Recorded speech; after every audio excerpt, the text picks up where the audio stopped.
Halo guys, buat kalian yang baru membeli Redmi Note 14 atau masih mau membeli Redmi Note 14, kalian harus tahu beberapa settingan tersembunyi dari HP ini agar tampilan HP kalian lebih menarik dan performanya sedikit lebih lancar. Oke, jadi langsung aja. Yang pertama ada settingan tombol power. Dulu kalau kita mau mematikan HP, kita hanya perlu menekan dan menahan tombol power. Maka akan langsung muncul pilihan untuk restart atau matikan daya. Tapi di HP ini sekarang kalau kita menekan tombol power, yang muncul malah Google Assistant atau Gemini. Jadi untuk kembali ke cara lama yang lebih simple, kita hanya perlu masuk ke setting, scroll ke bawah, dan pilih setelan tambahan. Kemudian pilih pintasan gerakan, dan buka yang luncurkan asisten digital. Kemudian kita tinggal matikan opsi ini. Dan sekarang kalau kita menekan tombol power akan kembali ke menu lama, yaitu matikan daya atau mulai ulang. Walaupun sebenarnya ada cara baru, yaitu menekan tombol volume atas dan tombol power secara bersamaan. Tapi menurut saya lebih simpel hanya dengan menekan tombol power saja. Kemudian yang kedua, kita matikan beberapa pintasan gerakan. Di antaranya adalah geser ke atas, geser ke bawah, dan geser ke samping kiri. Jadi menurut saya, beberapa pintasan ini kurang berguna, malah lebih ke mengganggu saat kita tidak sengaja menggesernya. Dan untuk mematikannya, caranya, pada layar utama kita cubit seperti ini, pilih setelan di pojok kanan bawah, dan klik lainnya. Nah, di sini pada layar 1 kita ganti ke tidak ada. Kemudian pada pilihan geser ke atas juga kita ganti ke tidak ada. Lalu pada pilihan geser ke bawah, kita ganti ke menu layar notifikasi dan pusat kontrol. Dan sekarang kalau kita geser ke bawah, yang muncul hanya layar notifikasi saja. Kemudian kalau kita geser ke atas dan ke samping kiri, sudah tidak akan keluar apapun. Dan ini membuat layar utama lebih rapi, simple, dan nyaman. Dan yang ketiga adalah aplikasi bloatware. Jadi saat kita pertama kali beli HP dan kemudian kita setup, kita akan dipaksa untuk install beberapa aplikasi. Dan ada beberapa yang malah udah terinstall di dalam HP-nya. Dan kalau kita uninstall dari layar utama seperti ini guys, itu masih belum maksimal, karena masih ada beberapa bloatware yang tidak muncul di layar utama. Jadi untuk menghapus sampai ke akar-akarnya, caranya kita masuk ke keamanan. Kemudian pilih pembersihan lanjutan, dan uninstall aplikasi. Di sini kita hapus aja semua aplikasi bawaannya, kecuali yang udah kita install sendiri ya.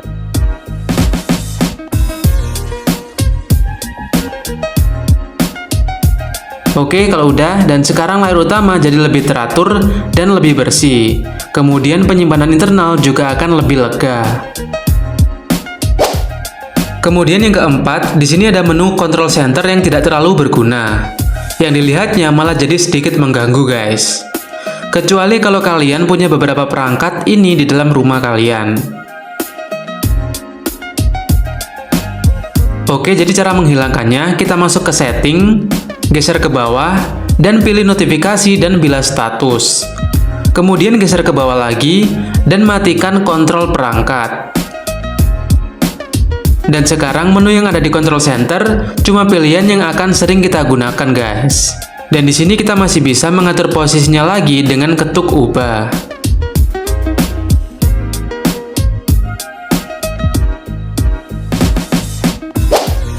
Selanjutnya yang kelima, kita akan menambahkan menu pintasan ke dalam home screen yang berguna untuk membersihkan RAM dan mempercepat performa HP.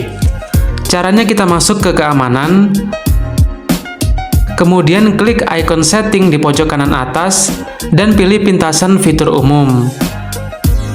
Kemudian kita aktifkan yang bersihkan dan pembersihan lanjutan. Dan secara otomatis di layar utama akan muncul dua menu tersebut. Kemudian kita hanya perlu mengetuknya saja jika dirasa kondisi HP sudah terlalu lemot. Dan ini akan mengurangi beban memori HP-nya. Yang keenam adalah skala animasi. Jadi skala animasi itu ibaratnya seperti loading guys. Entah itu saat membuka aplikasi, menggeser layar, ataupun saat memunculkan jendela pop-up.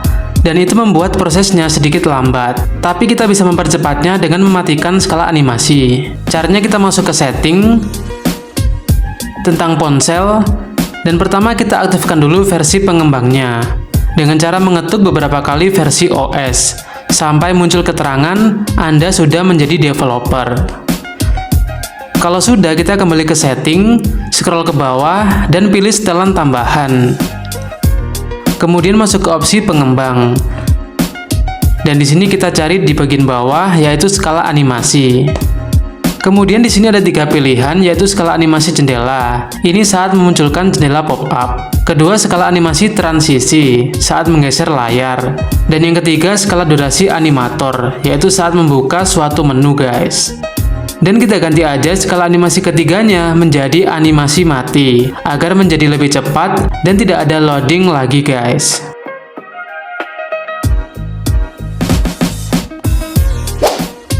Oke, kita lanjut ke settingan yang ketujuh, guys, yaitu ukuran layar. Ketika pertama kali setup, tampilan layarnya itu disetting default ke ukuran besar, guys. Dan itu membuat pertinju atau view di layar menjadi kurang luas. Biasanya ini settingan bapak-bapak atau ibu-ibu ya, guys. Jadi kalau mata kita masih sehat, kita bisa mengecilkannya. Caranya kita masuk ke setting, scroll ke bawah, dan pilih setelan tambahan. Kemudian pilih aksesibilitas, dan pilih penglihatan. Dan buka ukuran tampilan. Kita atur aja ukuran tampilannya menjadi yang terkecil. Dan sekarang view-nya lebih muat dan enak di mata, guys. Kemudian settingan yang ke-8 adalah Dolby Atmos. Ya, HP ini udah support Dolby Atmos, tapi di settingan awal itu belum aktif ya, guys. Jadi kita harus mengaktifkannya dulu secara manual. Caranya kita buka Control Center, kemudian ketuk ubah, lalu kita geser ke bawah dan cari Dolby Atmos, dan ketuk tambahkan.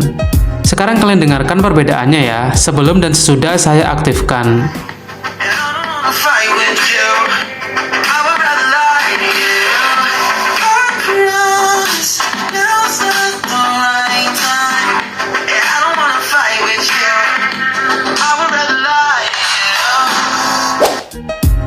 Sekarang settingan yang ke-9, guys, yaitu support atau pendukung dari Dolby Atmos tadi, yaitu equalizer. Kita akan masuk ke setting, scroll ke bawah, dan pilih suara dan getaran.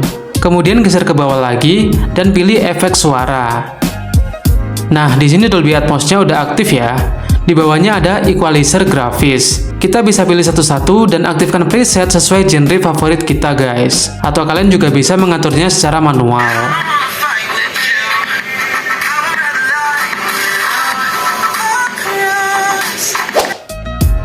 Dan yang terakhir, kita aktifkan status memori atau RAM-nya, guys, biar kita bisa memantau berapa memori yang terpakai dan berapa sisanya. Caranya pada layar utama kita cubit seperti ini, kemudian pilih icon setting di pojok kanan bawah, dan pilih lainnya. Kemudian geser ke bawah, dan pilih atur item di bagian terkini. Dan kita centang aja tampilkan status memori. Dan status memorinya akan muncul setiap kita membuka recent app atau aplikasi terkini, guys.